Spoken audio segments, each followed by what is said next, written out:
Good evening.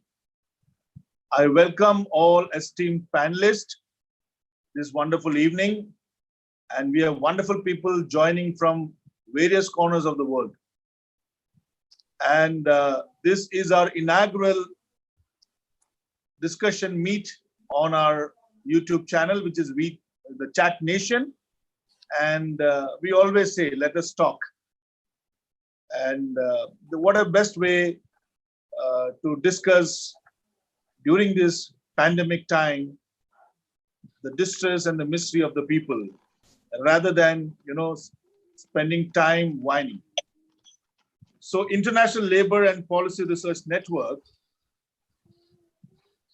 is presenting today's webinar, which is a live webinar on labor and COVID. And I, on their behalf, welcome all of you.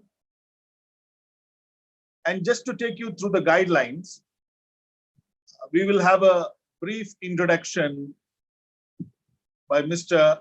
Baiju Thittala.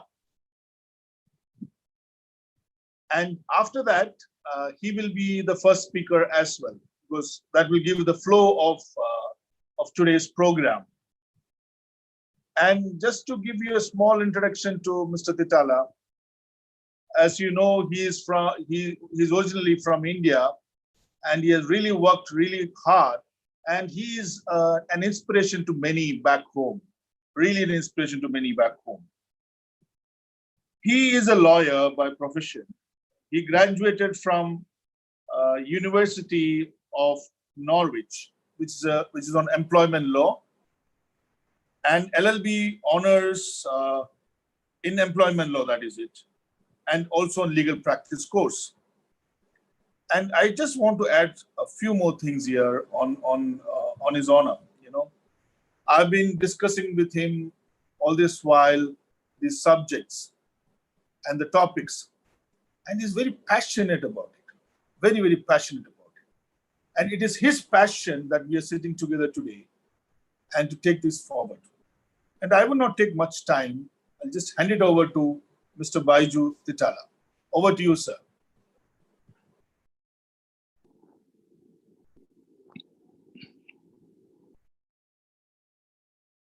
Can you hear me? Yeah. Yeah, we all can. Yeah. Thank you. Thank you very much, Melvin. Thank you very much for your kind introduction.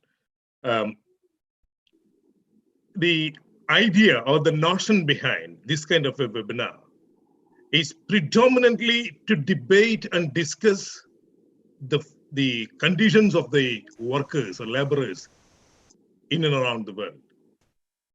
COVID-19 has changed the world and the living conditions of the workers. The crisis will bring a number of new challenges to employees and employee relationship.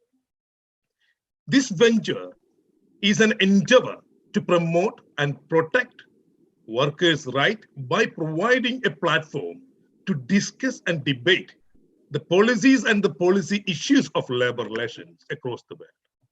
We have scheduled a series of debates where distinguished dignitaries from across the globe, academicians, employment lawyers, teachers, lecturers who predominantly teach about employees' rights.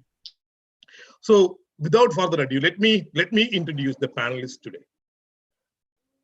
Mr. Preamachandran, who has not yet joined us, he's about to be with us. N.K. Preamachandran is currently the Central Secretariat member of the Revolutionary Socialist Party. He was elected to both upper house and the lower house of the Indian Parliament. N.K. Preamachandran is currently serving as the Member of Parliament for Kollam constituency after a spectacular victory in 2019 with a margin of 150,000 votes. N.K. Preamachandran is incredibly famous in his eloquent parliamentary speeches and his relentless effort to maintain the secular fabric of India is widely appreciated in India and beyond. And I welcome Honorable MP for Kollam to this platform. And second panelist is Honorable Daniel Zeichner, MP for Cambridge.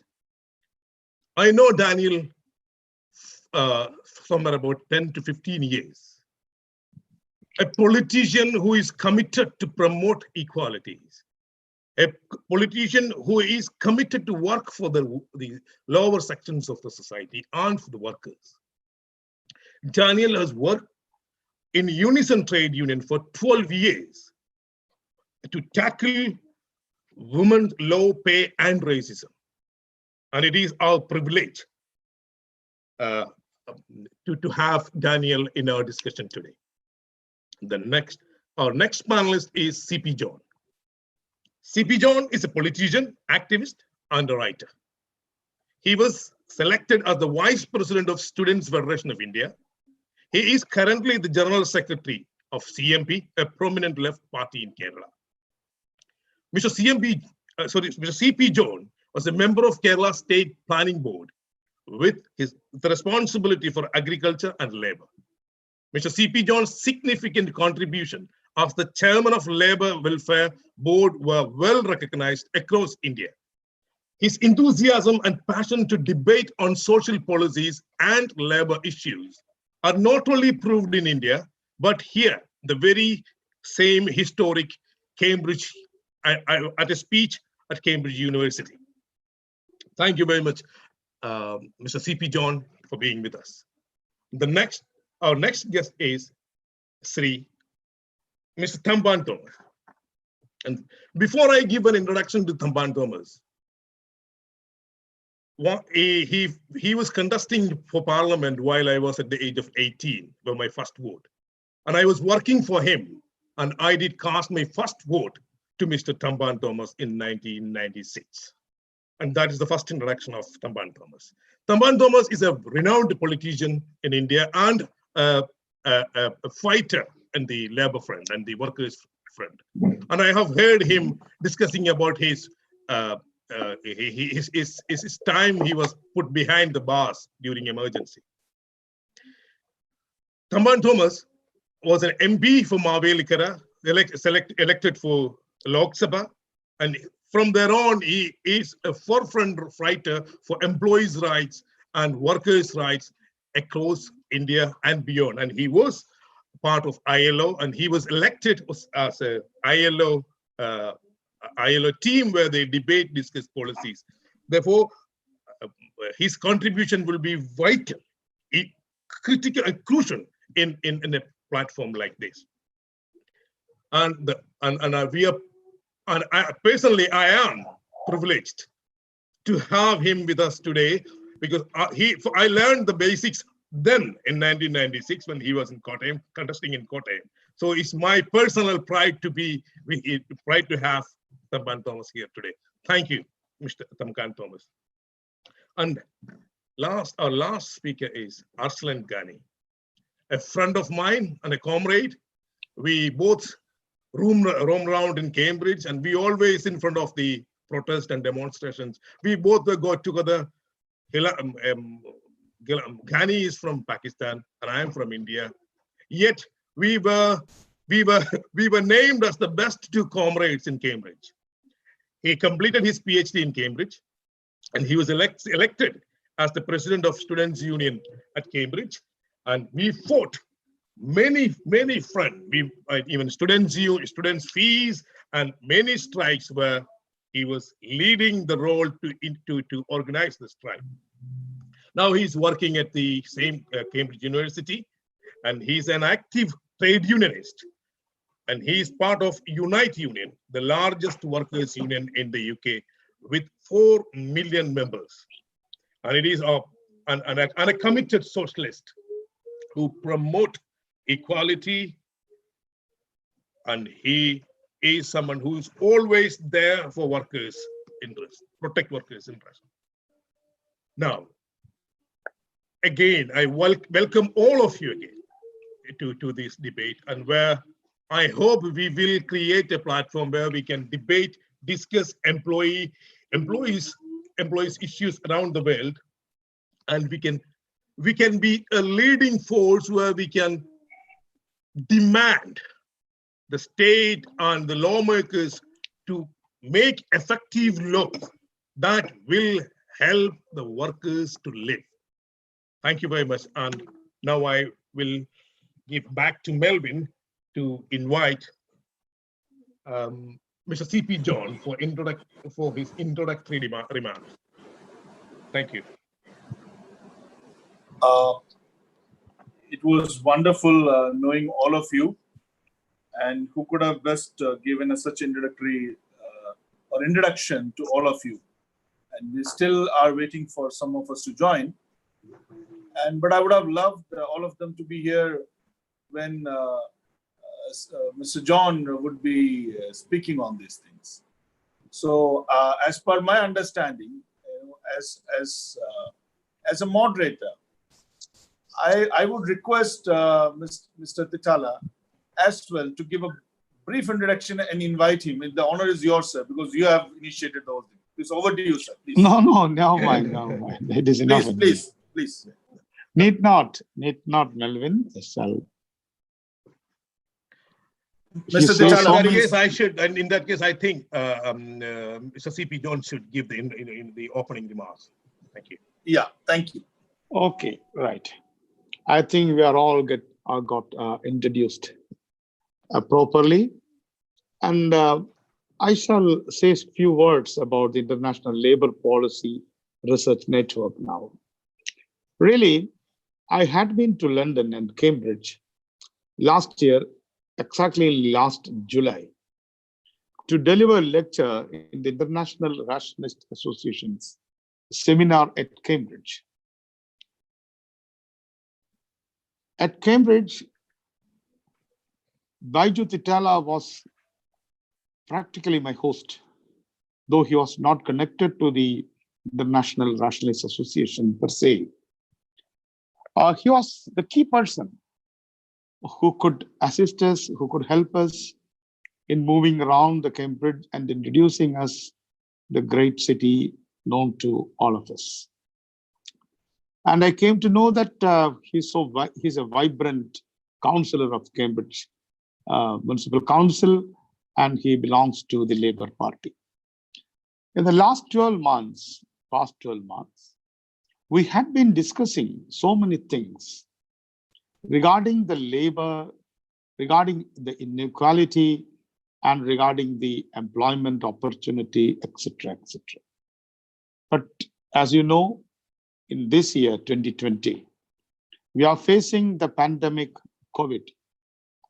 And recently, we thought of convening a meeting at Cambridge, inviting important people from all over the world.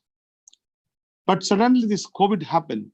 The COVID pandemic became the key word of all the discourses in the world.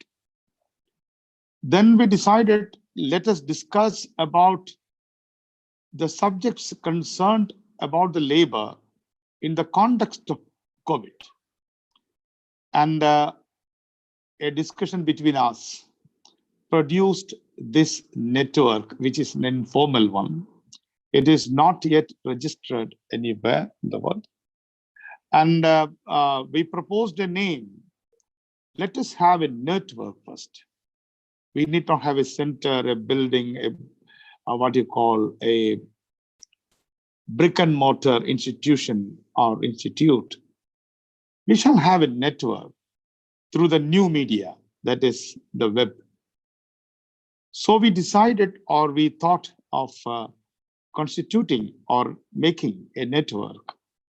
We together put this name, International Labour and Policy Research Network.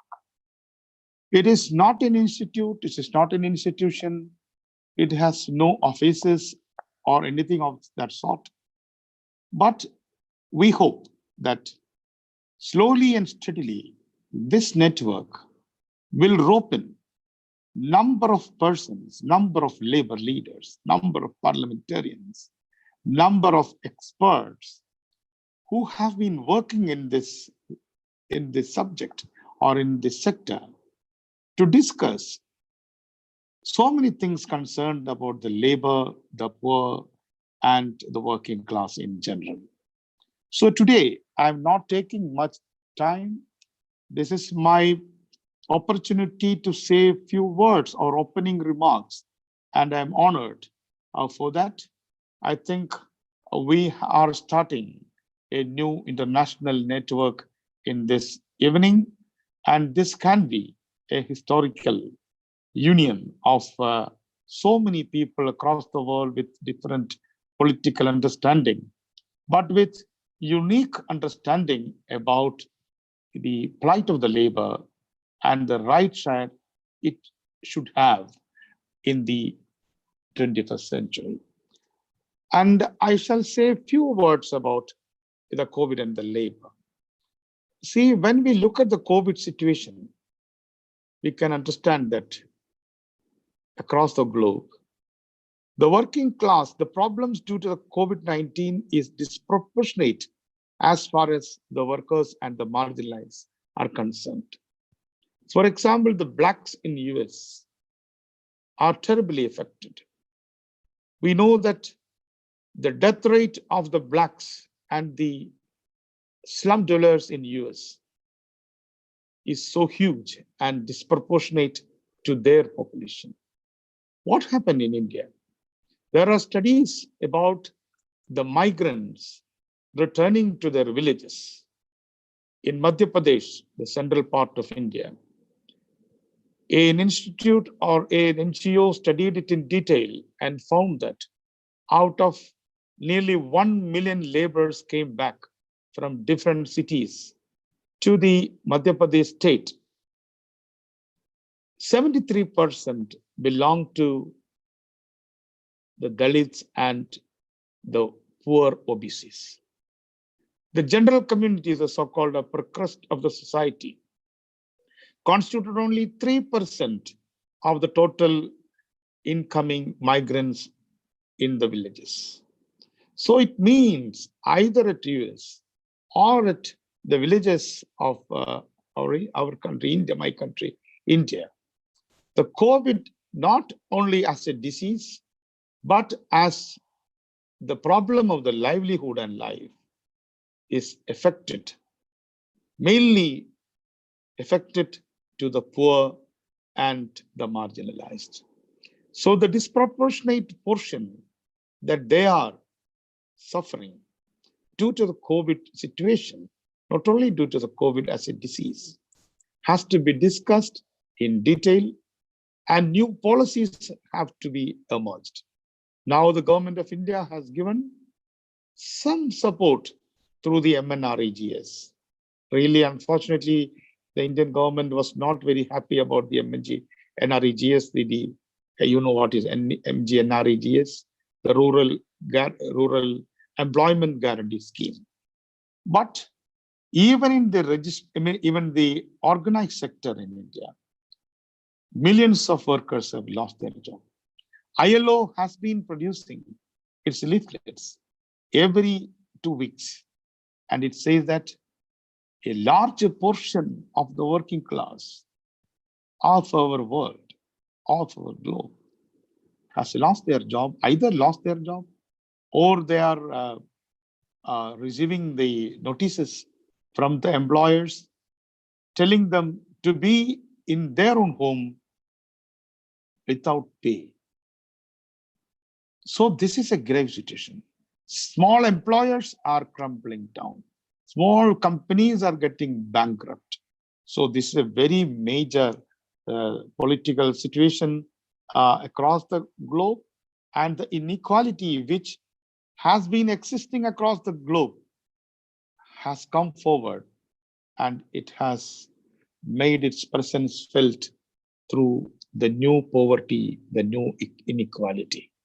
So with these words, I conclude my introductory remarks, and I hope as a beginning, we are sitting in 2-3 countries, and later we can broaden the base of this network to different continents, different countries, and to different people with the idea to protect the interests of labor and with the idea of introducing right policies for the labor. Thank you very much.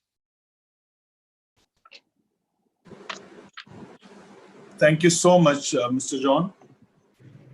And I would like to invite Honorable Member of Parliament, N.K. Preamachandran, to speak about the topic. And But Melvin, I think Yes. he's just he's trying to get connected. okay, Yeah, okay. And I think instead of inviting Premchandran now, I think we should invite Advocate Thampan Thomas. So I think yeah, sure, he sure, will, sure. Honorable MP will have some time to get Yes, settled yes. with it. Thank you. So We invite the lion fighter of Indian laborers or Indian trade unions, the stalwart. He was the president of Hindu Mazdoor Sabha. That is a Yeah, main the thing. president of Hindu Mazdoor Sabha. Thank you.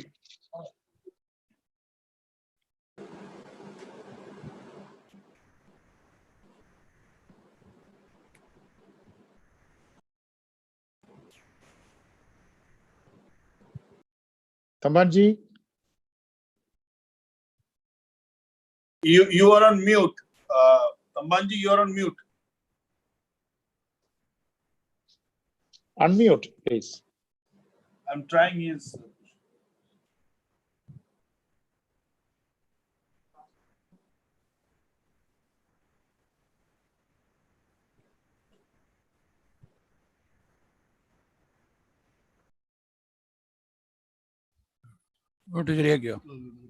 Hello, am I Yes, audible? Yes. Yes, Yeah, yes, yeah. yes. Okay. Yeah. Okay, done. Can you hear me? Yeah, Okay. yeah, perfect. You know, perfectly. me to get into all these things, the difficulties Mr. John is fully aware. Yeah, no mind. Okay. Anyway, You are very young. thank you very much. Come back to me. Come back to Eh? me. Come back Yeah, to me. yeah. Okay, that's good. This opportunity. First of all, I congratulate you all in framing such a discussion in the most appropriate time with appropriate destination. It is true that we are facing the worst situation. Not we, not only the labor, not the employer, but the whole humanity. And where we are reaching it, and what will be the result, and how things will go on. These are the questions in our mind. There may be a complete change in the earlier situations which we have assessed, studied, and worked for. I divide these things into two categories. One, a period after and before the coronavirus. AC and BC. And AC, how AC will be, the question which we will have to think. BC we have understood, we have experienced. And in what manner we have gone in the BC is very clear. Before the COVID, we were having certain impressions about things. And on that basis, policies were formulated by various nations. And those nations were targeting to get it done. And in the process, they have done a lot of things, and which ultimately came to a position which we all know, the neoliberalism. And the neoliberalism, they thought, the protagonists thought, that will bring a good world.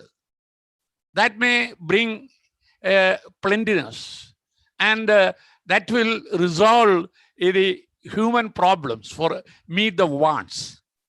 And in that way, everyone was focusing on production, increased production, and said about development. And in that process, they worked, but finally what happened? Everything concentrated in certain places. Money, wealth, and everything started to concentrate. The impression was that after having all the freedom, or opening everything for the what you call liberalization, privatization, and globalization, and this globalization will bring prosperity. Prosperity means the workers will get their wages. They will have opportunity to enjoy the fruits, and the society will come to a position where there will be equality. And that was said at that time that it will be percolating the benefits to the poor, and the poor become the rich. And the rich and the poor will become equalized. This was the notion in 1975 when the globalization has taken its shape after the report of Willy Brandt made in North-South dialogue. So in North-South dialogue, they looked at for fair globalization. See, I had occasion to participate in the discussion on the fair globalization at least 10 times in Geneva. That is, the ILO started discussing these things. ILO being the tripartite, having the participation of the government, participation of the employer, management, having the participation of the labor. We had occasion to discuss about this. And they were making it for a fair globalization. Aiming at, targeting at a fair globalization, they mooted many resolutions and decisions. Global Job Pact. And the one of the things which is called a decent work agenda. Millennium Goal Destination. United Nations and ILO and all other international agencies started working on that. We had the tripartite to discuss, and there were reports made by a special committee appointed for this purpose, fair globalization. But what is the result? Result in the international level or in country-wise, what is the net result? Result is wealth concentrated in few hands. Then what happens? Then the people wanted to fight. When wealth concentrated in 1%, 99% wanted to fight against it. So the 99% started united and they have to fight. That is the situation at which this pandemic has come in. COVID has come in, emanated at that time. So we may have to discuss, we have to find out the reasons, the way in which the society is going. I am not making a definite only about India. India has a situation, 70% is poor. And 30% out of which, how many are rich? How many? About 200 billionaires. 200 people who are holding the money much more than that of the government. You know, Oxfam's reports, 6 families are holding more than the wealth of the government. This is a position in India. If you take any other country, the capitalist countries too, you look at, you find that the wealth is held by very few people. And now COVID has come. And after COVID and before COVID, we will have to now find out what we have to do as social reformers or having persons having responsibility to the society. From the past experiences, we will have to calculate what we will do, how we will face the situation. Human race is facing the situation. COVID has come. Why? Why it has come? It has come in China. What was China's aim earlier? Equality. And for that equality, what is done? Is it equality there? When studies are made, China and India, these are the 2 countries which they are having the lowest things for the poor workers. There, both countries, India and China, are looking for increase of production. Will increase of production will make a good society? For increase of productions, they are using human being as mere tools or mere commodities. They equated human beings, workers, laborers as commodities. And that commodity, using that commodity, they took away the first resolution of the ILO. the first convention of the ILO, which meant for 8 hours work. Fixing the working hours, that was the first convention of the International Labour Conference when it originated 100 years back. It is the 100th year. This is the 100th year. 101 year is completing by ILO, and 100 years back, the working hour fixed was 8 hours a day, and 8 hours for rest, and 8 hours for their game, exercise. And what is the position now? The position now is that the workers have to work in compelling situations of 14 hours or 16 hours or many, many days together in a way. And what is the salary given to them? Is he an equal partner in production? It is the basic principle that worker and the employer, the government, they are all equal partners in the production apparatus. That is the terminology which we have studied.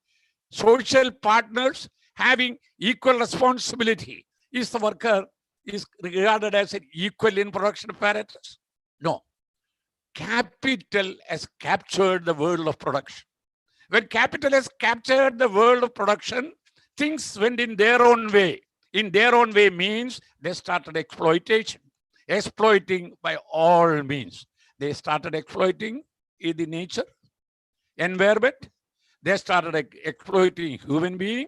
They started exploiting everything what is available for the purpose of getting money, making money, enrichment, and a class which is controlling the world as capitalist, neo-capitalist corporates. They found out things will be in their hand, they can control. And in that way, when they started exploitation, there comes this COVID. It originated in Yuan. In Yuan, it has originated. Now India is looking at the same policies, whether it can be implemented in India. Those people who have gone to China, started their multinationals, who started their industries there, they are being invited by Indian Prime Minister. Come here, you can have it. China is not a good place for you. I will give you more cheap labor for you. That means the labor, the slaves, they are the slaves, and here a government will give you the slaves. China gave the slaves, and that because of that slavery, this pandemic originated. This pandemic is because of the living condition, the method in which that country was going on, by fighting with the nature, not compromising with the nature, exploiting the nature, and finally that gave a virus. There is no medicine for it. Then they sell it in America, they sell it everywhere, and now everybody is terrified. Will it solve the problem? Unless and until you take mankind as a whole, worker, employer, capitalist, whatever it be, we are one and the same. That humanism, when you asked for the purpose in the name of development, and in the name of development, you can use anything and everything in that manner, that's ended in the COVID situation. This is a pandemic which has come. Now we have no medicine. Whether it is the Prime Minister of UK or the man working in the street, they both can be affected by this COVID. It had happened. It is everywhere. Now you think about the equality. The clause of equality, how you can bring equality? You can bring equality only when you consider your brother, the other man on the other side at the wheel, working, is as equal to that the man who is managing the affair. Unfortunately, that is not there. They thought the money will take care of the situation. And ILO, with his best hopes and everything, giving all these global job pact, employment generation, and equal wages, prescribing norms and conditions, even promoting the demands of the domestic workers, and such things, fishermen, every unorganized sector, and then creating job for the livelihood. What these people who are at the helm of affairs thought, if they have captured the methods of production, they can use it in their own manner. And with that hope, the rulers, the governments, the politicians, the people who claim that they lead the nation or world, they started doing it. Same way they started doing it, forgetting about the demands of the people, that they are equal and that equality is to be given to everyone and the living opportunity is to be provided. They wanted to amass wealth. And in amassing wealth, what was their aim? Then destroy the human beings.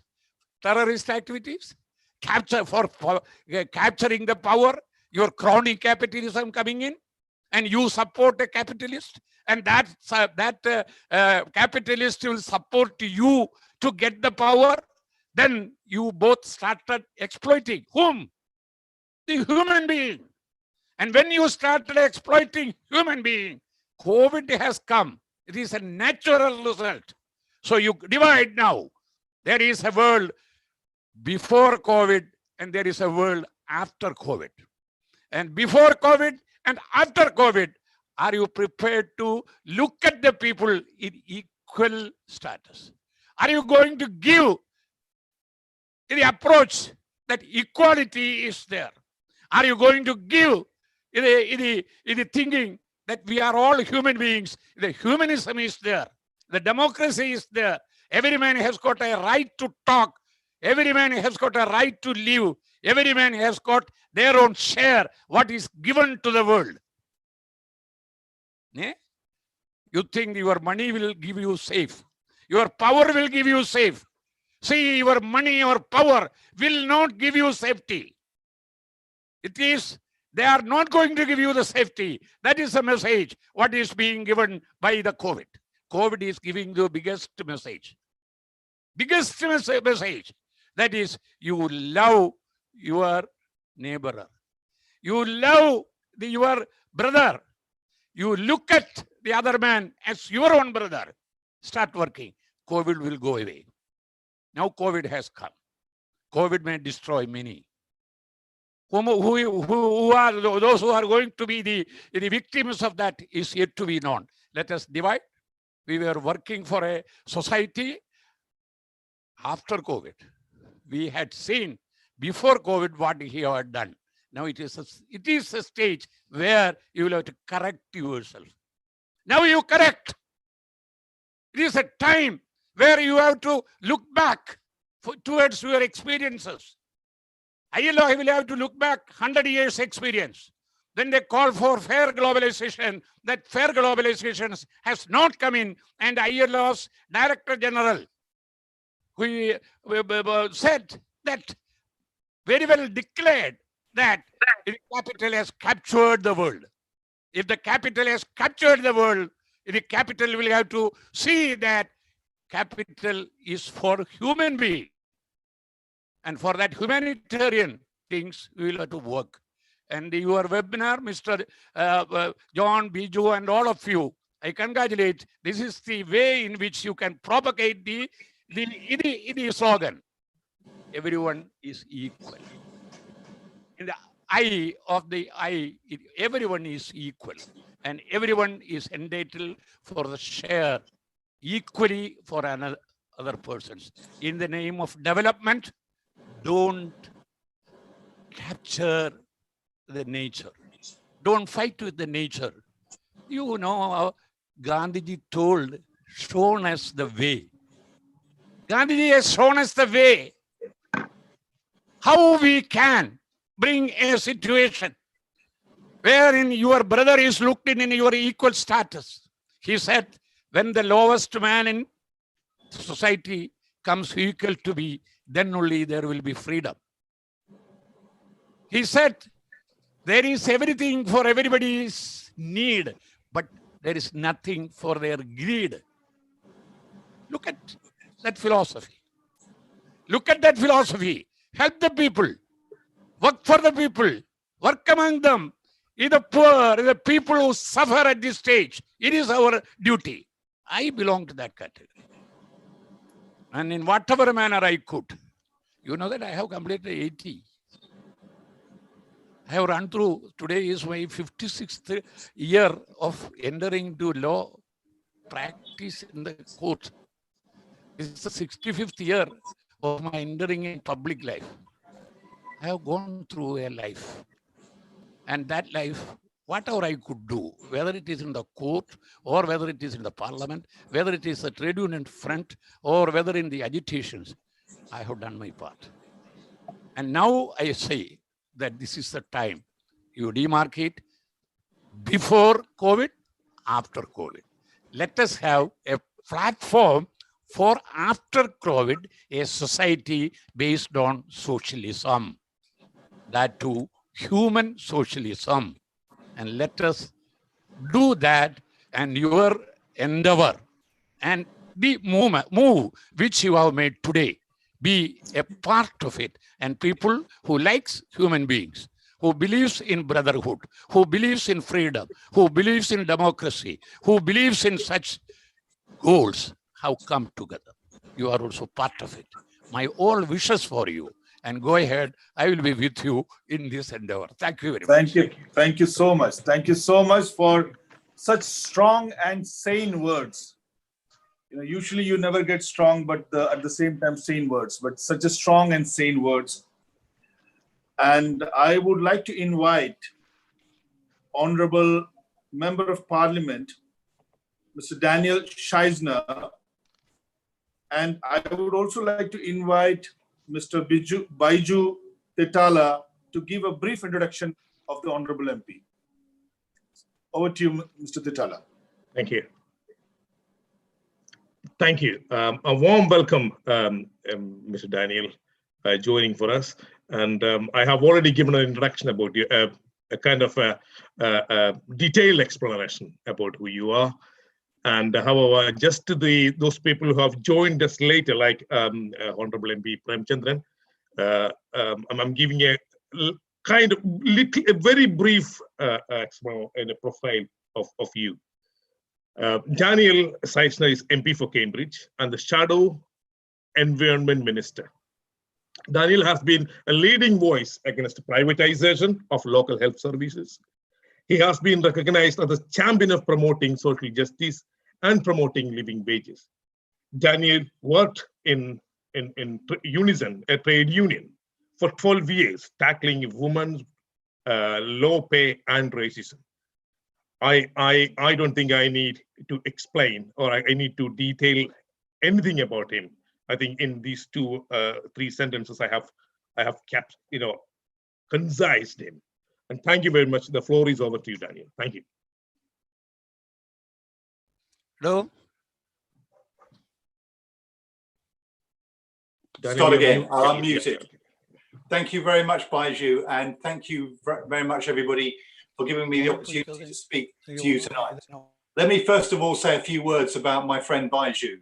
Baiju and I have known each other for many, many years, and he has campaigned with me through many elections, some of which we've won, sadly, some of which we didn't win.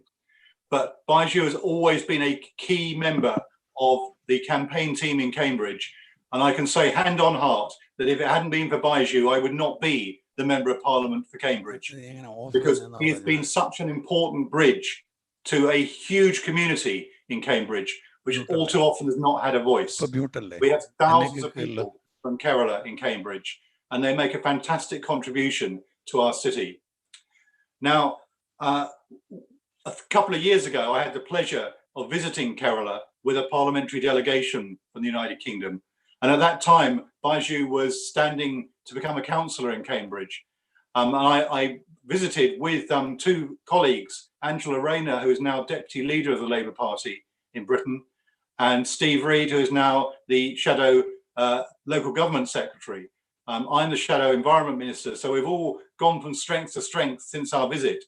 But what I remember most of all was talking about Baiju to people and saying how hopeful we were that he'd be elected.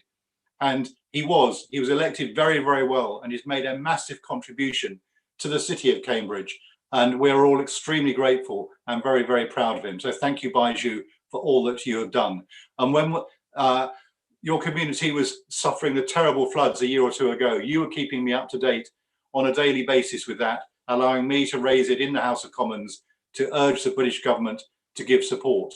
And I don't think they gave enough support, but I hope it helped. So thank you. Let me say a little bit about the crisis in the United Kingdom. We have seen the television pictures in the UK of what has been happening in India. And of course, we've all seen the pictures around the world as this crisis has unfolded in a global way in which none of us could possibly have imagined maybe only a year ago. It has had a huge effect. And exactly as the previous speaker has said, there will be a world before COVID and a world after COVID.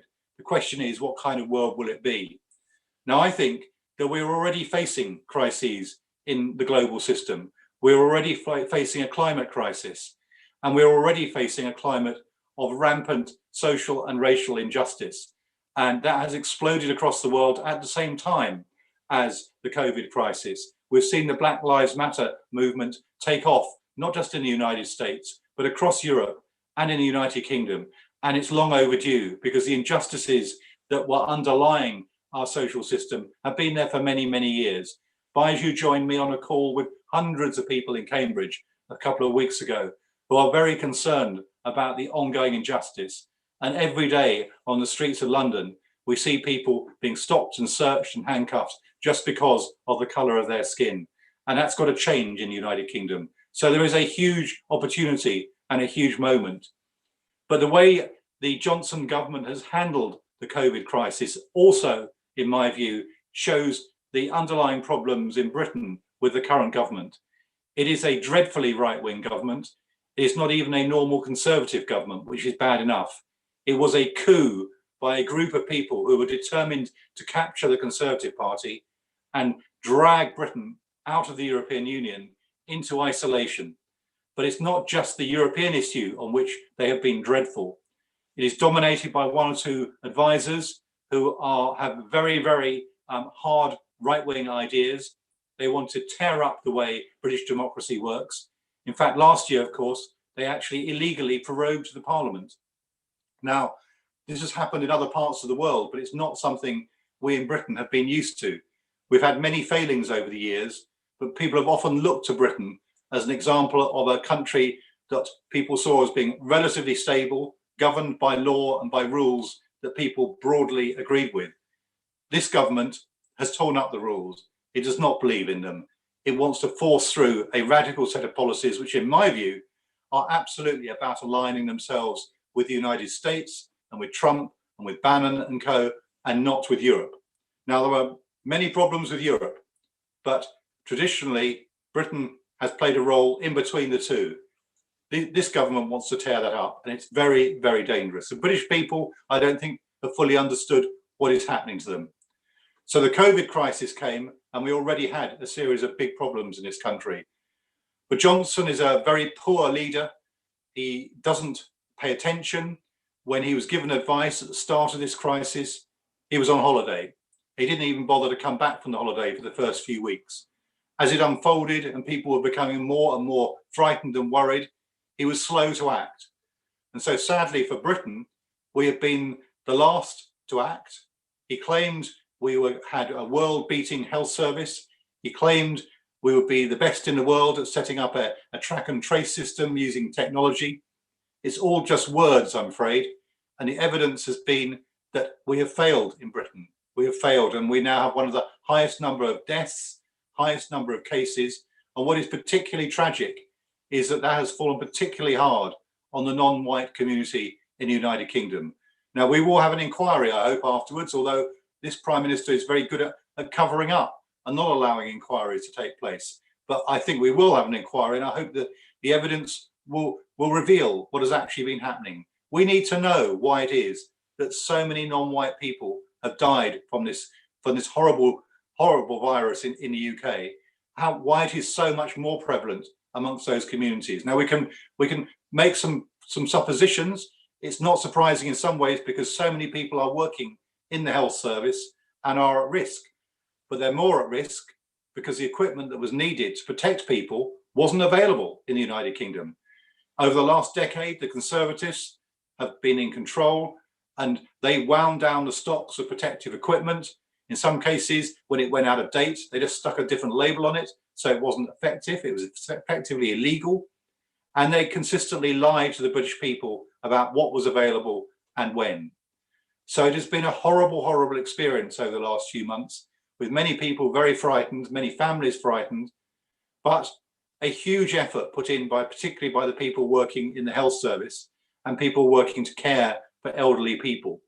That has fallen particularly hard on communities like the Carolan community in Cambridge. And we are so grateful to people for the work that they have done. But frankly, we should be ashamed of our government for their failing in their incompetence, but not just their incompetence, but also their lying on a daily basis, their refusal to hand over, they don't even publish the statistics anymore, because in many cases, we now know them to be false. So Britain's not in a good place. We've seen in the last few weeks, as the virus has begun to go to not be so acute, people beginning to talk about going back to work. But even that's been difficult. And we've seen in Leicester, which is an area with many, many people from all around the world, a huge rise in the number of cases. And what have we seen? It's actually exposed the appalling employment practices in some of the factories in Leicester, where people are being employed way, way below the minimum wage. And when they said we're not well and we need to go home, what did the employers say? You will come into work. I'm a shadow minister for the food sector, and what we're seeing in the UK, like not quite as badly as in Germany and in America, but in the meat processing factories, the same pattern, where people are so poorly paid that when they don't feel well, instead of going home and isolating, they go to work because they can't afford not to go to work because the sick pay is so poor. So it is not just about a virus, important though that is, it's about the social conditions that were underlying beforehand. And that is what has got to change. Now, sadly, at the moment still, I'm not convinced that the majority of British people fully understand that. And that is a task that the Labour Party, still sadly in opposition, we had a general election just before Christmas and we were very disappointed to have a poor result.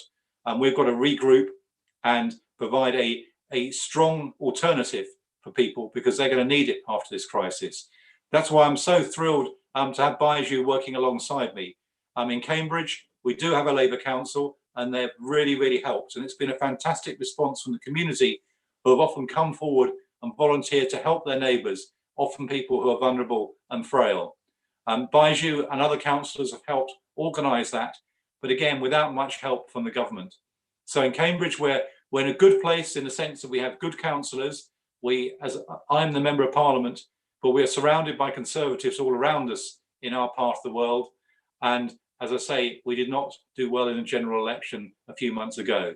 So we're going to have to regroup, reorganise, but also exactly as the previous speaker said, we've got to analyse the wider situation and explain to our people that there is hope, that it doesn't have to be this way. It can be different. And I think if we tackle the COVID crisis and the climate emergency and what I'm calling the social and racial injustice crisis as well, tackle them together, that is part of a socialist analysis of what is wrong with our society. I'm an eternal optimist. I think you must be if you're a socialist. I think we can do better. We can make a better country and we can make a better world. And I look forward to working with Baiju and others to bring that about. So thank you very much for giving me the opportunity to speak to you tonight.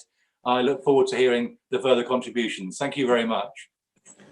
Thank you so much, Honourable MP Daniel Zeichner. That was such encouraging words. And now I would like to call upon Honourable MP from India, Mr. N.K. Preamachandran.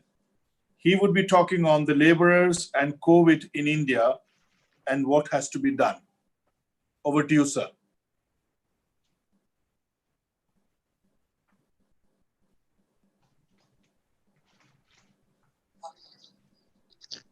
Am I audible? Yes, you are very much audible. Okay. Thank you and good evening to all. I'm really sorry that I'm a little bit late in joining this Zoom conference. I'm in an Ayurvedic hospital and admitted patient, so some problems are also there. So kindly pardon with me for having this delay.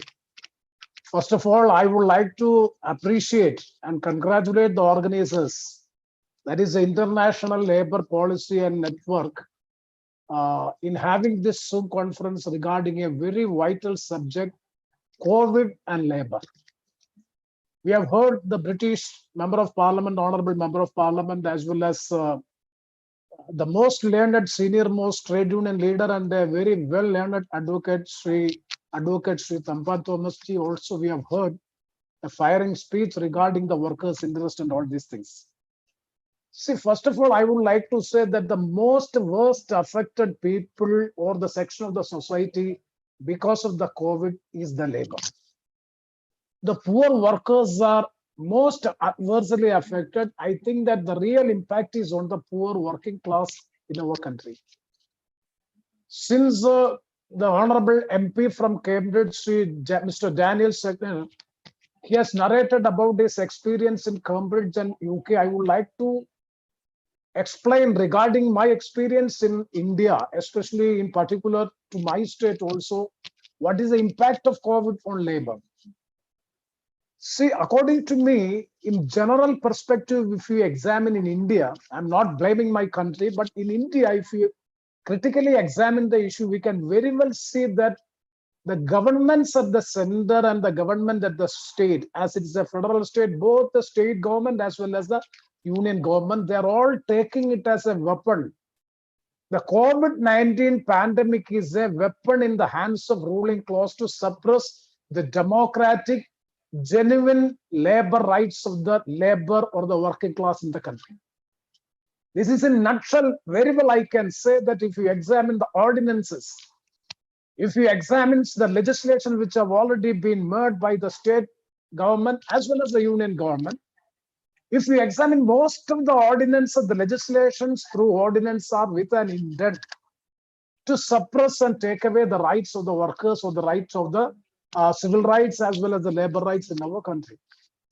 This is truly undemocratic. This is all these things are happening in a democratic country.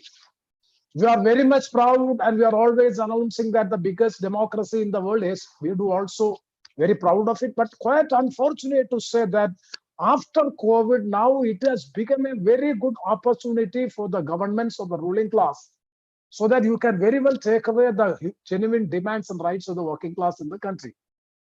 Why I am suggesting it this is because just now Mr. Thampan Thomasji has already stated regarding the so many ordinances issued by the state legislatures.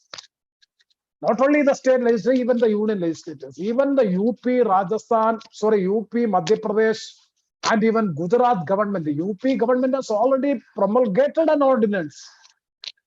What the ordinance says? The ordinance says that all the existing labor legislation do not have any effect till the COVID pandemic period is over. Even the right to work, the ILO declaration and the first ILO conference, it has accepted and it has unanimously accepted, globally accepted principle that 8 hours work. And a separate ordinance or a separate provision has also been made in the particular ordinance by which the 8 hours work is being enhanced to 12 hours. UP state government ordinance I'm talking about.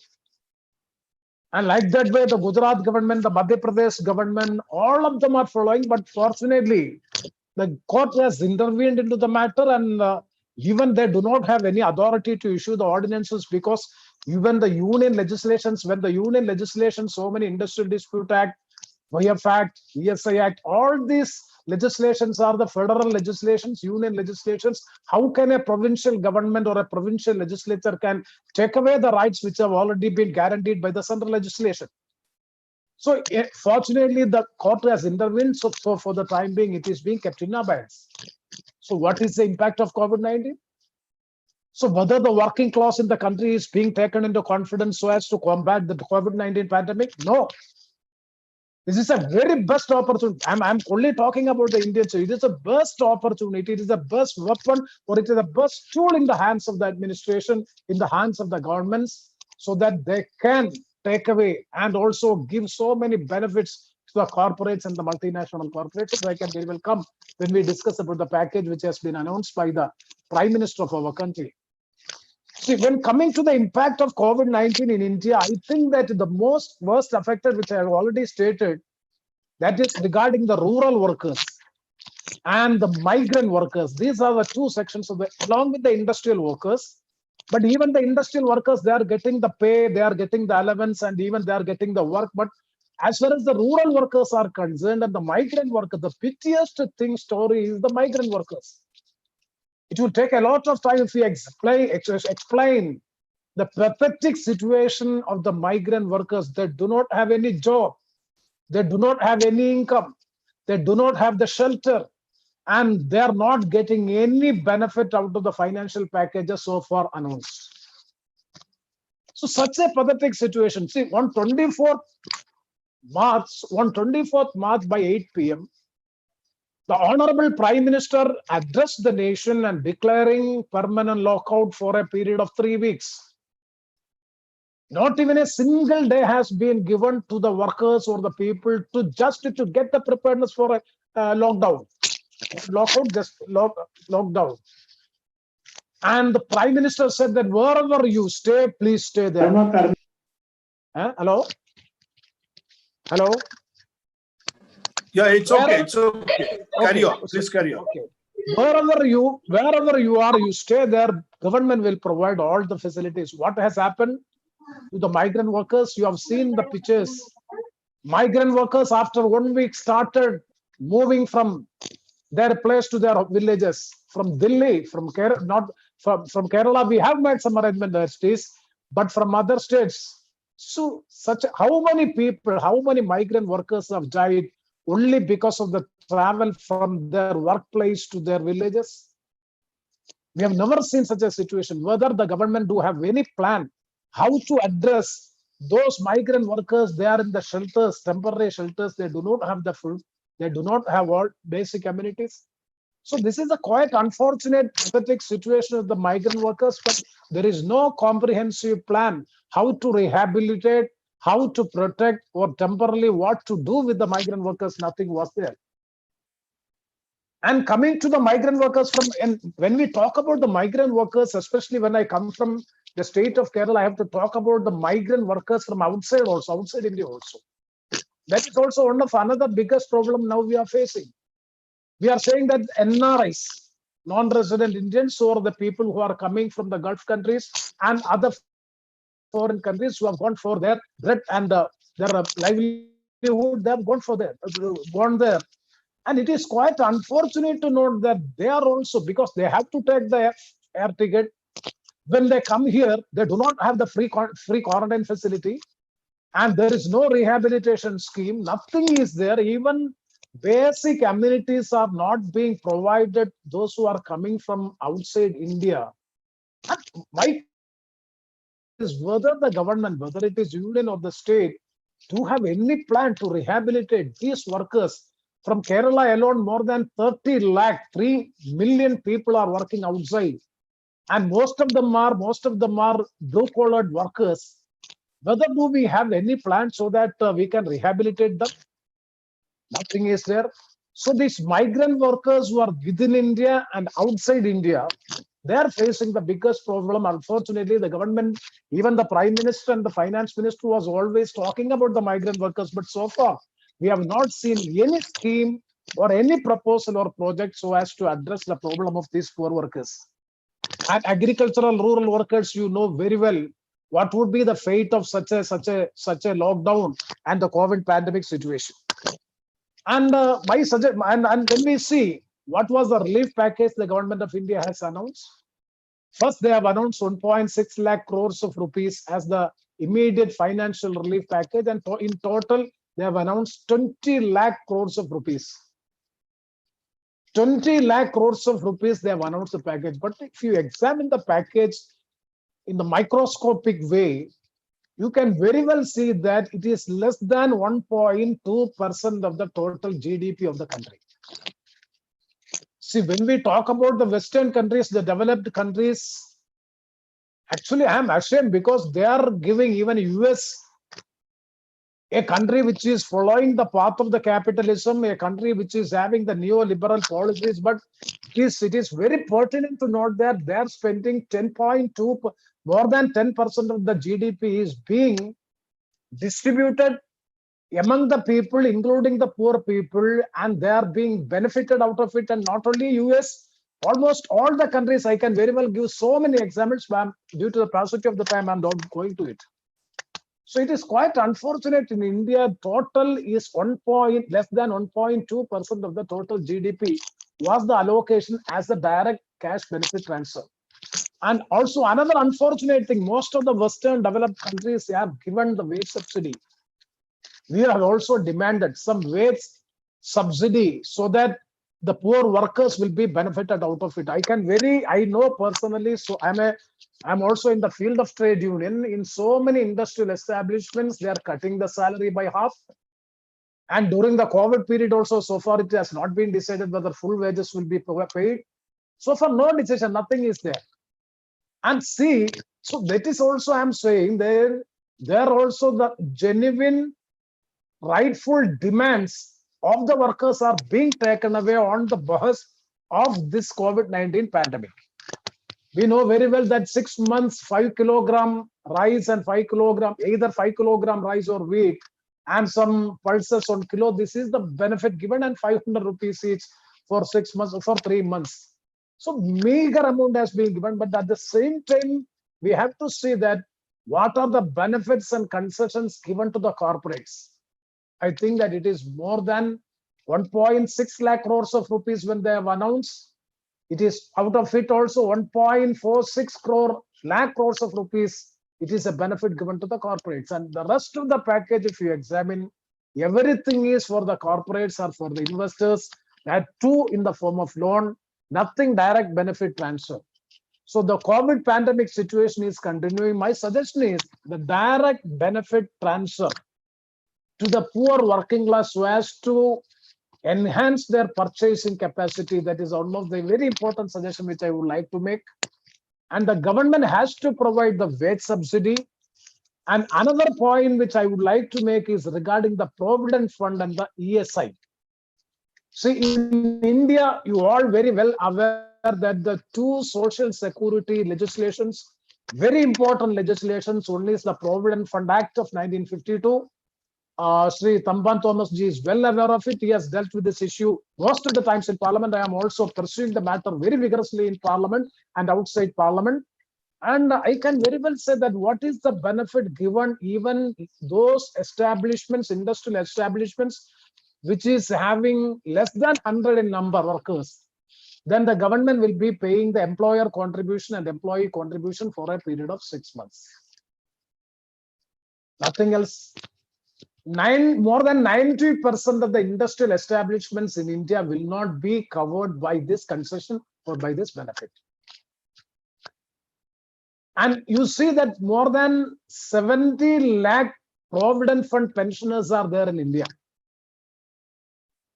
You will be astonished in hearing what is the amount of pension. More than half of the people out of the 70 lakh, that 7 million people, 7 million workers, they are getting a meager income of 1,000 rupees per month and less than 1,000 rupees per month. Not even a single benefit has been transferred to these poor PF pensioners in this country. There will come around 7 million people in the country. And most of them are above 60 years of age also. So my suggestion is the Provident Fund pensioners should be benefited some way. And also PF contribution of the employer and employee has to be borne by the government so that their benefit will be protected. The workers' benefit will be protected because it is being a social security benefit which is provided to the workers. So the employer-employee contribution has to be borne by the government, but unfortunately it is to a particular limited number alone. And coming to the ESI, Employee State Insurance Corporation is providing the medical benefit to the workers. This is also a union legislation. See, when you examine the provisions of the ESI, ESI is providing proper medical benefits and medical schemes to the poor working class in India. But when there is no work, they are not getting any benefit. Because the lockdown period, it is continuing for a long time. I know very personally the cashew industrial workers, they are traditional workers. 90% of the cashew workers in Kerala are belonging the category of women, and that too socially backward category. But it is quite unfortunate to note that not even a single benefit has been given to them also. So the ESI medical benefit, one of the benefit which can be accrued at the time of the COVID pandemic, especially when almost all the hospitals are becoming corona hospital and there is no treatment for other treatment, nothing is there. And you have to pay a huge amount of money also for private treatment. In such a situation, the poor workers can very well depend at least on the ESI corporation hospitals, but unfortunately, that benefit is also being denied because of the lack of attendance, and they are being denying the right of medical benefit under the ESI corporation scheme. So when we examine, because healthcare is one of the very important area which we have to look into at the time of this COVID-19. They are not getting any free treatment, free medical treatment, nothing is being. So in such a situation, we have to examine COVID-19 pandemic, as rightly pointed out, before COVID, pre-COVID-19 and after COVID-19. I absolutely agree with the proposal that after COVID-19 or the post-COVID-19 period will be the worst period for the workers in the name of COVID-19, in the name of economic crisis, in the name of the financial stringency. The government of India and even the state government, most of the governments, and you see the price rise, the petrol and diesel price rise, all these issues are there. In my state, in Kerala, electricity charges being increased, bus charges, common transporting charges being increased, and this is also another burden coming upon the common people of the country. So the impact of COVID-19, the direct impact, the direct consequences, evil consequences upon the poor, common people, workers in particular, because they do not have any work.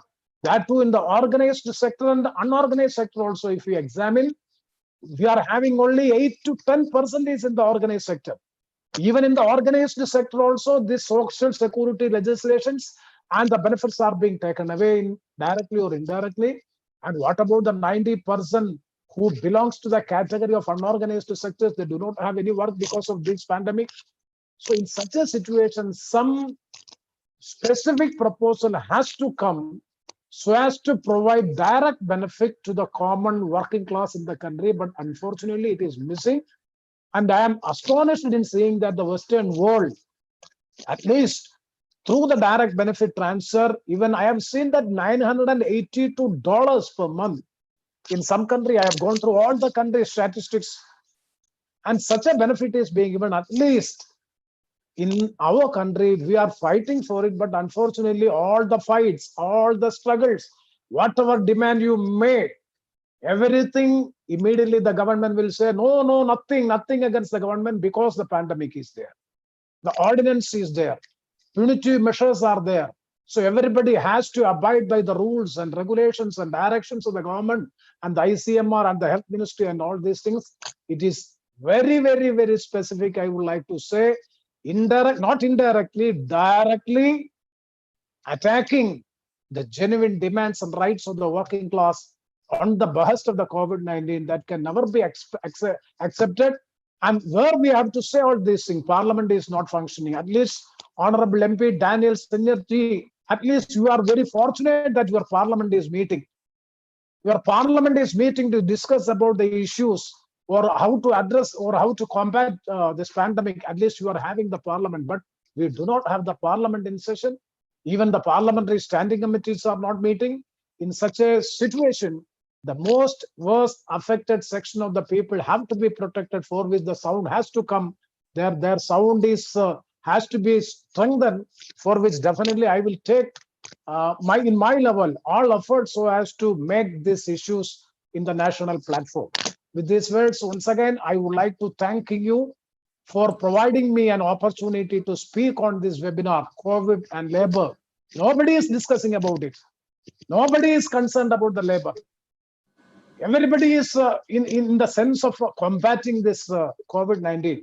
They are not concerned about the labor in the country. So this is the right time by which we are meeting and we are discussing through this webinar Once again, I express my sincere thanks to all. Thank you very much. Thank you so much. Thank you so much, Honorable MP N.K. Preamachandran. Now I would like to invite Dr. Arslan Ghani. He would be speaking on the laborers and COVID in Pakistan and what has to be done. Over to you, Dr. Ghani. Hello, good evening. I would like to thank Baiju and organizers of this event to invite me to express my views. I really enjoyed speech of all speakers, especially their passion to work for the laborers and working class. Thank you, Thomas, Daniel, Premchand, and John. So I really enjoyed your all words. I have written an article on the crisis of the Indian healthcare system. I would be highlighting few points from that article, and also discussing the South Asian situation. When I say South Asia, it's basically India, Pakistan, Bangladesh. The same situation prevails when if I describe Indian situation in all the South Asian countries. It's no different. They're all the same because they're same people, same culture, people living for centuries. So I will talk a bit about the situation there. I think the COVID-19 crisis is hitting South Asian countries hard, despite countries are spending about 1 to 2%, I mean less than 1% in case of Pakistan on GDP on healthcare, and leaders of countries like India and Pakistan, they are assuring their fellow countrymen that they do not need to worry, and they are saying that they are equipped with the required infrastructure to cope with the pandemic. However, this is a blatant lie. The healthcare system was devastated even before COVID-19. I mean, I really like the categorization when honorable speakers are talking about before COVID and after COVID. I think before COVID situation was not good either. It's worse even. And it's not even better under current crisis of coronavirus. Coronavirus with hitting all major towns and villages, the rottenness of the healthcare system is laid bare. It is rotten before, but now it is open to everybody in the countries and around the world.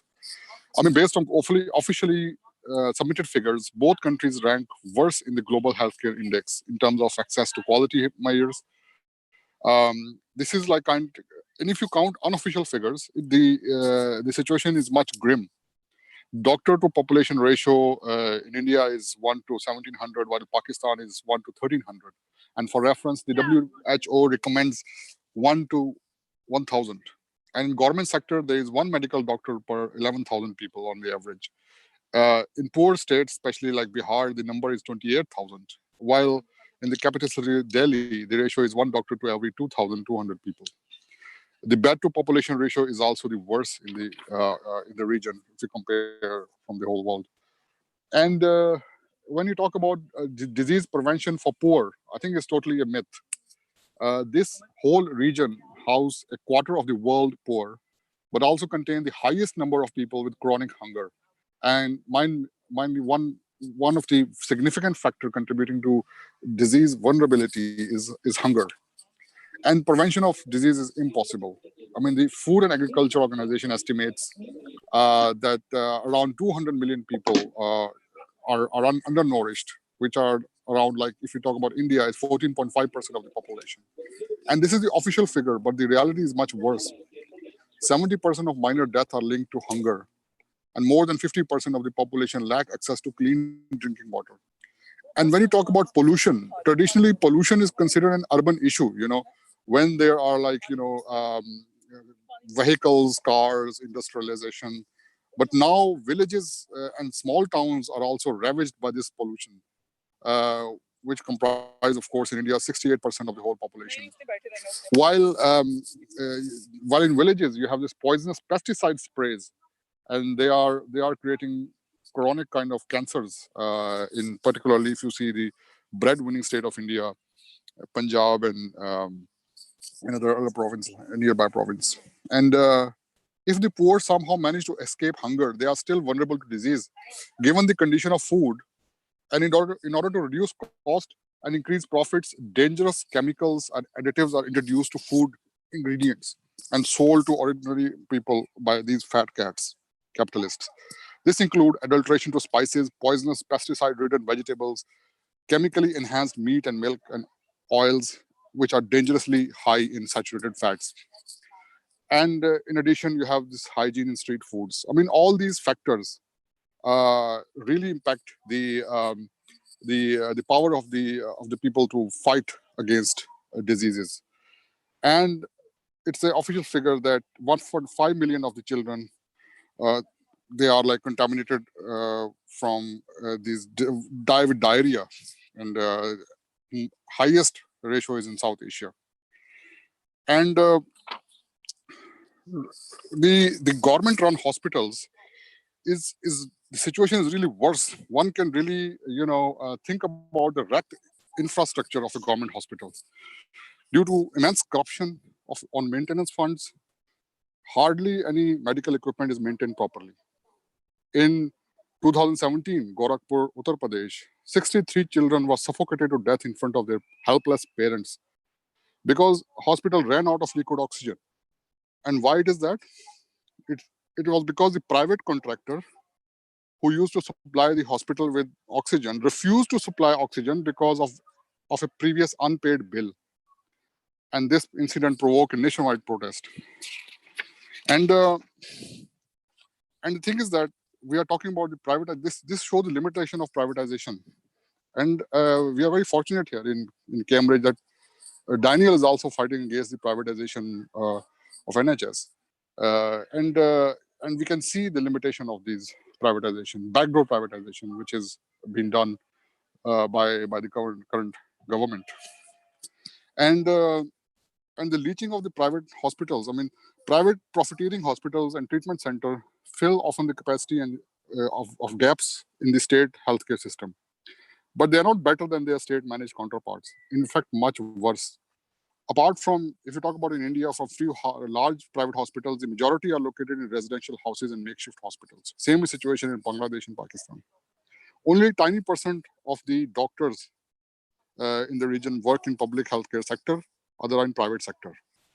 Of course, after spending tens and millions of rupees on medical college fees and other living expenses to become a doctor, the potentially lucrative private sector seems an attractive prospects for new qualified medics, where they can earn high salaries and commissions from pharmaceutical companies. But still, doctors are in limited supply in most of the private hospitals. And these bloodthirsty private hospitals pursue aggressive marketing tactics, unfortunately. They force their part-time doctors and nurses, who also work in state hospitals, to divert patients from the state hospital to private hospitals. Swindlers, con artists, and cheats are hired on commission by these private hospitals for this purpose as well. There's a whole fleet of private-run ambulances at the disposal of the swindlers, parked outside state hospitals to ready to pick incoming patients and their families and redirect them to private hospitals. And in private hospital, you get everything except proper treatment at a high cost.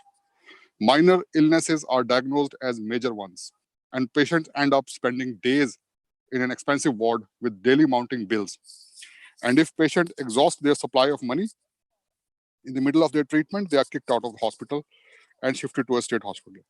Hardly any poor person can come out of hospital without a colossal debt. Several hospitals also employ the services of thugs for debt recovery from patients and their families. In a lot of cases, local police officers extend their services as debt collectors on behalf of private hospitals for a commission. And also, private hospitals in rural areas are hotbed for illegal human organ trade. Several NGOs and philanthropists are active in healthcare and often provide free or low-cost treatment facilities to poor. Large capitalists such as Nader, Ambani, Premal, Premji, Godrej, Adani, and others have opened charity hospitals, but only a tiny percentage of patients are treated free of cost. For the rest of the patient, all these facilities is a rip-off. Often charity is used as a vehicle to evade taxes by these big capitalists. Several international charities are linked to pharmaceutical multinationals who use these charities and philanthropy as a means to penetrate into Indian market or for drug trials. And the malpractice committed by private hospitals for the lust of profit has dire implications. And then there's a whole business of fake medicine and quackery. The pharmaceutical industry in the region is appalling. International agencies suggest that 20% of medicines sold in India are fake and a lot more are substandard, but the real figure is much higher.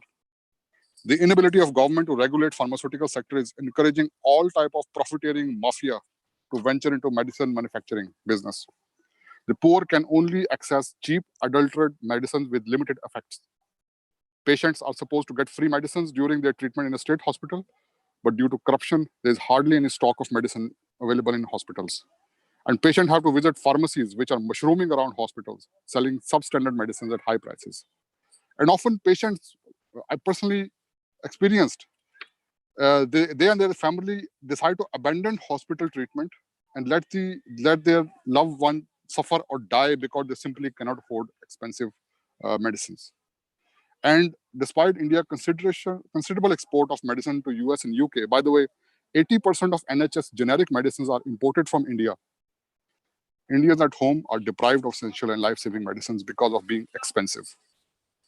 And then what we see, majority of the people are going to quacks for cheap and unscientific treatments because they are cheap.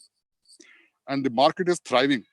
And these snake oil salesmen often use combination of herbs and magic to treat illness. Their treatment are not only ineffective, but aggravate the illness of their patient, who then end up in hospitals. And the ruling class knows that they cannot provide effective healthcare to the population under capitalism. Therefore, they are at the forefront of promoting such unscientific approach to treatments and keeping masses ignorant and reliant on magic. Various kind of fake medicines are promoted in print and electronic media. Quacks who makes fortune for themselves are also financially support politicians from the ruling parties.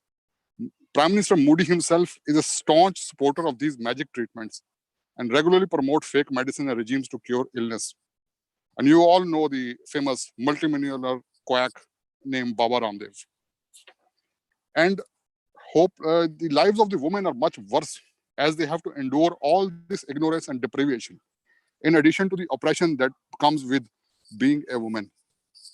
A large number of women die during childbirth due to unscientific method of care during delivery. Women health is the lowest priority in typical poor Indian, Pakistani or Bangladeshi household. The general atmosphere of prejudice and oppression towards women in society force women to hide their illness due to shame, and many even prefer to die rather than disclose their medical problem. The lack of female doctors across the country also worsen their plight, as many families would not allow any male doctor to touch their female relative due to family honor. And the development of technology under capitalism has only served to worsen the oppression of women rather than overcome it. The ultrasound machine, which should help the woman in pregnancy identify problem with the baby or themselves, have become an instrument for more barbaric oppression towards women. Every year in the region, hundreds of thousands of sex-selective abortions are carried out. And this ultrasound should actually, make things better, but there is in fact an oppression for the woman. And the surrogacy thing is also becoming, market is huge, in which rich classes, they hire poor women for their childbirth. And given all these circumstances, the healthcare system cannot cope with COVID-19 crisis. There are insufficient doctors, non-existing care centers, scant hospital beds, lack of medical equipment, lack of ventilators and PPE, lack of preventive medicine and often out of the reach of majority. And given all the chronic overcrowding of state hospitals, this situation is accelerating towards a total collapse. And there are reports of three patients sharing a single hospital bed. There aren't enough oxygen and private hospitals and quacks are making millions out of the crisis. And all the political parties, they are pouring old wine in a new bottle. And all the manifesto, if you see, of the parties and their approach towards healthcare, making immense privatization programs, selling out hospitals, back and front privatization. In Pakistan, they identified 48 state sectors, and healthcare is one of them, with a lot of hospitals on sales. And also pharmaceutical industry, 100% is on private hands.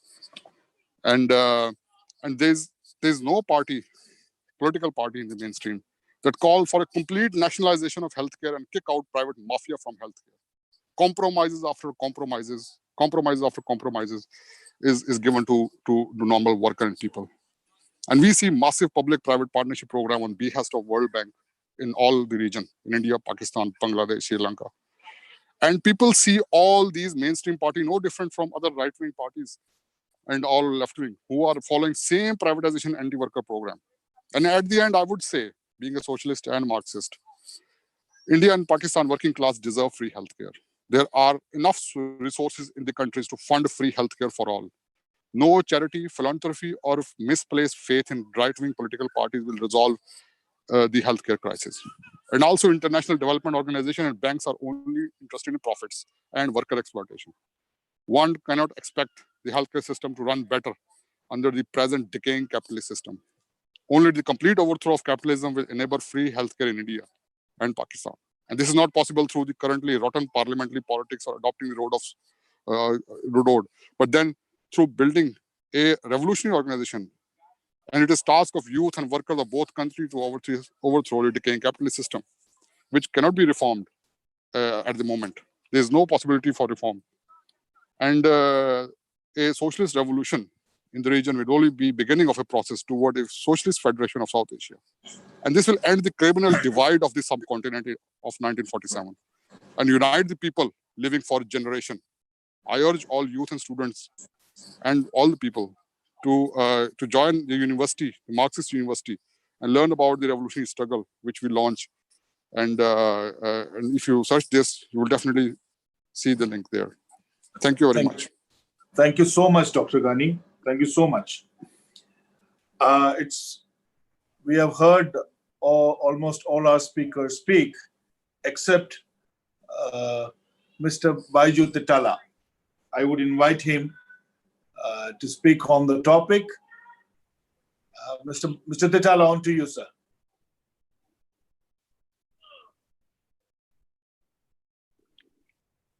Thank you. Thank you very much. No.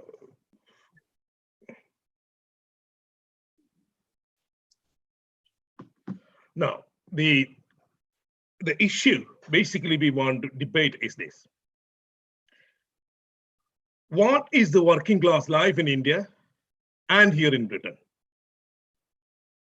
Now, in Britain, despite being a capitalist country, despite being an extreme right-wing political party in power, what they have done, they have given them 80% of laborers' wages directly to them in their pocket. And who all benefit from this? All full-time employees, no matter organized sector, unorganized sector. All part-time employees and all employees on agency contract and all employees who are on flexible working or 0-hour contract. Now, the self-employed, like taxi drivers or the courier collection agent, so on and so forth. These people all have been paid up until August, 80% of their wages. Now, look at the way what we do in India. In India, what we have done, simply lock down the shop or simply lock down the business and ask them to go. And look at the catastrophic way of their walking back kilometers and kilometers from capital cities to their hometown. India, the average wages of a rural family is 5,800 pounds. Is no one else's research. The right man who is here is Ghani's own research. 5,800 pounds is the average wages of a aggregate family. I believe in India, if you need to get a gas, you at least have to have, at least you have to pay 1,000 pounds, sorry, 1,000 rupees. And Look, see what's, what is there in the media and the social media. Look at how women and children have been walking and tired kilometers and kilometers on their feet.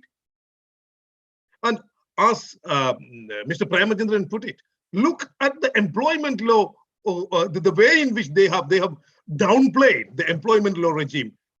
I read one Sukhmal Sen's book. In that book, in middle of 19th century, we have this kind of 17 hours, 72 hours or beyond working hours. Now, what they have done in India, especially those 2 or 3 states, they have downplayed. They have put the employment law regime back to 100 or 100 plus years back, when the entire world, especially capitalist, even capitalist countries, you cannot work beyond 8 hours without having your statutorily required employment break. Now, in India, you have a system, we have a system, you can exploit and humiliate an employer to work 12 hours a day. And if you learn from the history, when Bombay hit hard with the bubonic plague, the similar tactic was played. When the local employers were fled to her homeland, Bombay became a state where employees are not allowed. Then the employers increased the wages of those workers who are available. But when the situation were back to normalcy, what they have done, they have started to exploit the extreme and brought the wages even worse than it was before the plague. Now, what we are trying to do through this network, create a policy forum where India and in Britain, where we can directly challenge the ruling parties by putting forward to them, look, this is wrong. Until unless we have a platform where we can point them, nail them down by saying, hey, we had enough. And like as Daniel put it, look at the equality. Today, we had a rally in front of Cambridge University, King's College. And I was speaking there. I'll give you some data. Black and ethnic minorities are 9 times more likely to be stopped and searched by police. During COVID-19, 52% of fines and penalties were imposed on Black and ethnic minorities. Since 1990, 183 Black and ethnic minority deaths in police custody. Public health report, in their own report, it states 10 to 50% high death rate of Black and ethnic minority in Britain compared to the white British. Black workers with a degree earns 23%, less than 23.1% wage compared to a white English working man who has a degree. And in Cambridge alone, the police have stopped 6 times higher than the Black and ethnic minority people compared to the white counterpart. Now, we have a system here. This is the current system. What we have to do is, we have to challenge it. And I was saying in the rally itself, we've been asked to dream about equality by our Martin Luther King and Gandhiji. And how long we can dream this? Now we have a system. We have an incident in America. A Black man was horrific. He was killed in a horrific situation, and his last words were, "I cannot breathe." Now look in all around the world. Millions and millions of people are marching by chanting, none of us can breathe. Now we can no longer dream equality, neither in India nor in Britain or in the world. We have to create a system. We have to demand equality through proper channel and through our politicians. We want a committed community, committed politicians where they can take, where they can see the real life of the working class. Without, can you imagine? We have 5,000 Indian rupees a month. And India, an average salary of a working class family is 5,000 pounds. How would you live? I lived in Delhi. I was a tea maker then. How will you live with 5,000 pounds in modern era, or less than 6,000 pounds? So our aim is to and trade union. And I tell you, I did my trade union research. My research was British trade union laws and Indian trade union laws. And I tell you, and I'm ashamed to say this, but I'm still saying it.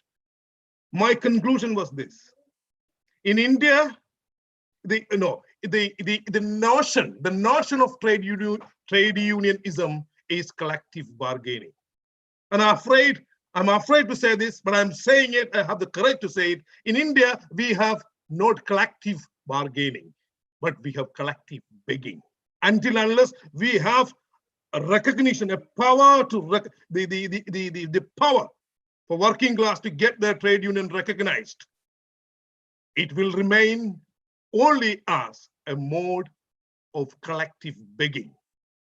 And in conclusion, we will be running more these kind of debates, and we would welcome all you being with us in this fight. Thank you very much. Thank you so much. Before I go for the closing comments from our eminent panelists, I just also want to add, we have people from all over the world, especially we have Mr. Khadga from Nepal. They're strongly working for the laborers there. No, let me sorry, I'm sorry for interruption. I think CP need to CP John has to give his thoughts about what he has. Yeah. I'm coming to that as well. So just wanted to express that that people really interested in what we are doing. It's a very required thing at this moment. At this moment when COVID has been spreading and migrant laborers are at the most affected, in the cycle. Mr. Khadga also wanted to ask you questions, but before that, I would like to take the closing comments from our speakers, a 30-second closing comment speaker starting from CP onwards. No, Mr. John, on to you. No, it can't be 30 seconds, let CP speak, give his, inputs. Then we can take the closing comments. Sir, Mr. John, kindly unmute your. Tonight, I'm not going to speak again. I have not spoken. This is only some introductory remarks. Because this is the first meeting of the International Labour and Policy Research Network. So we have begun a good start. It's a good start today, and it's a good beginning. And we shall continue our debates and dialogues. And the only one thing I want to say at the end is we have to document it properly. So this is the first webinar of the International Labour and Policy Research Network. So I request Baiju and his friend in Delhi to document it properly and distribute it through the web system, or what do you call this, YouTube and so many other things. Number two, when we will meet again and how we will broaden the base of this network. So tonight we are closing with these remarks, and tonight we have come to a conclusion in the sense that consensus, not a conclusion, that inequality has been increasing due to the COVID. As Comrade Thampan Thomas said, the after COVID situation will be unfortunately worse than the before COVID situation. So the COVID has increased the difficulties, inequalities, everything, every bad things for the labor. And even the employers, even the capitalist system is in crisis and danger. So we have to have a new thing, not the old thing in the new way. We have to have a new thing, a new system, and in which the role the labor has to play is the most important thing and the pivotal thing. And let us depend on the labor movement, the labor thinkers, pro-labor policymakers, and other people, like-minded people. So we shall meet again, we shall talk again, we shall document the whole thing. So I again say that if this is properly documented, we can, if we are ready to agree to that point, we can make this a network of the people gathered today, and they can suggest new names. I don't know the Mr. Katka, he was not properly introduced since I don't know him. So you can introduce, you can include, or you can propose new names to this network, new institutions, this network, new trade unions to this network. So we can make the network broadened within 1 month. I think Baiju, me, and other like-minded people, including today's guests, will help each other to make the network a success in the near future. Thank you very much. Good night. Thank you so much. Thank you so much. And over to you, Mr. Thampan Thomas, for your closing remarks.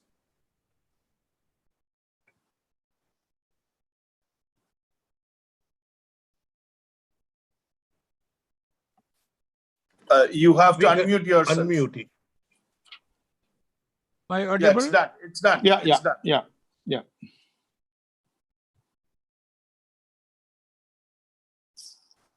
It's gone off again.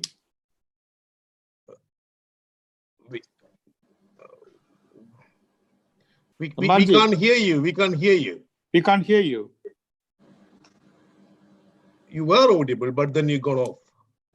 Can you hear? Yeah. Just press once. You're pressing twice. Just press. Yeah. Okay, done. Can you hear me? Yeah. Yes. Yeah. So this was good one. You have a start. We had a start. And now I find that similar discussions are being held, especially on the same point by various other groups. I have participated already in some of such discussions. One is such organized by FES. FES is a very international important organization which is organizing seminars all over the world and which has got a long standing, which is a German-sponsored NGO. And like that, ILOs many other ILO sister organizations are doing the same thing. Now you have come forward, and the trade unions are also doing it. My organization, Hinmasu Sabha, HMS, in which Mr. John is also very prominent and is involving, they are also organizing such debates. And you have made it now an international one with effective involvement. Especially Mr. Preamachandran has participated, who is a current member in the parliament, as well as the Cambridge constituency, the member also participated, and you have done a good work. This is a good start, and this will have an impact in the present situation. We have to do a lot. We have to do a lot for the mankind, the humanity as a whole, and labor is to give the lead. Labor is the force behind it, and labor alone can do it. Money can do it, and we have to build it exactly on the human edifice. And that human face, we will build it. And my organization with which I am associated, Hinmasu Sabha, as well as other trade unions in India, we will associate with you. Thank you for I congratulate for the initiative. Let this initiative grow. My best wishes. Thank you. Thank you so much. Thank you so much for your kind words, sir. And for your closing remarks, Honorable MP N.K. Preamachandran, sir.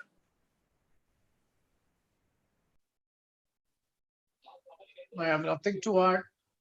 Anyway, it was a fine experience because we could learn the experience from UK, Pakistan, and most parts of the world. And even all these materials are available in our social media and Facebook, everywhere. But even then, interaction, having discussions and debate among ourselves will give more thrust to the issue. So definitely we have to continue with the discussions and debates so that we can exchange the experiences and we can formulate innovative resolutions or solutions so that what we can do for the upliftment of the working class in the COVID-19 pandemic period and after COVID-19. Thank you very much for organizing such a wonderful webinar. Thank you. Thank you so much. And over to Dr. Ghani for your closing remarks. Sir, over to Dr. Ghani. Hello. Yeah, I think it's a really very interesting to see the interaction with a lot of speeches and really nice and informative proposal given to the panel.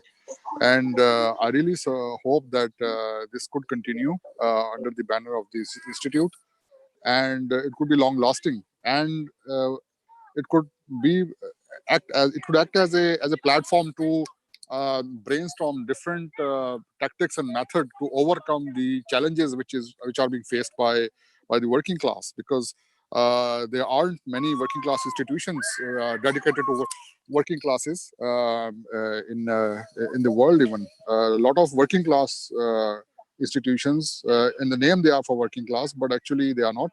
So I hope this will remain, and new ideas will emerge through debates, through deliberations, and that will really bring a fruitful impact in the region. And I'm really looking forward to participate in this kind of activities. And thanks again very much to the organizers, and particularly Baiju, for taking the lead in all this, and CP John also as well. You are always at the forefront of any positive initiative for the working class. And thanks very much. Thank you, Ghani. Thank you so much. And over to Mr. Baiju Thittala for your closing comments, sir. I'm so privileged, I'm so thrilled to hear all these positive comments and your enthusiasm and your passion where we can progress this further. But I to be honest, when I was, like for almost 1 year, CP and I were debating we have to do something to create a platform where we can nothing more, only labor issues, only workers issues, nothing more. We are not going to debate economics on here. We are not going see, this is, at least that was our plan. So I'm so thrilled to see that all of you have enjoyed and you're looking forward for further events. And thank you very much for that. Very good. Thank you so much. I would like to, just put my remarks onto it, saying Mr. John had, had a concern of documenting it. How we went about is, of utilization, optimum utilization of the resources. The COVID has taught us. Otherwise, we would have been thinking of having, a lot of studios set up, a lot of audio video set up to have a discussion like this. But this COVID has made it possible for all of us to use the utilities like softwares to have a proper webinar like this and discuss at large.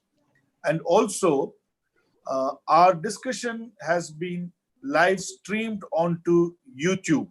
So it will be there on the YouTube. Whenever you want to watch it, you share it. And we have already sharing it onto our social medias, which is Facebook and etc. So it is already there. It is recorded. It is documented. We can go back and see what we were discussing and what were the points discussed. And now I would like to thank Honorable MP N.K. Preamachandran for being with us, and also Honorable MP Daniel Zeichner, who has left. He needed to go. Our ex-member of Parliament, Mr. Thampan Thomas, thank you, sir. Mr. C.P. John, thank you, sir. And Dr. Arslan Ghani, thank you, sir. And Mr. Baiju Thittala, thank you for being with us.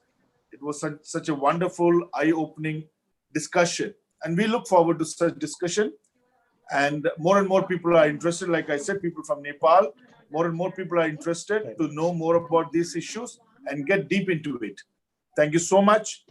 And thanks for being with us, and good night to all. Good night. Good night. Thank you. Good night. Thank you. Good night. Thank you. Good night. Good night. Good night.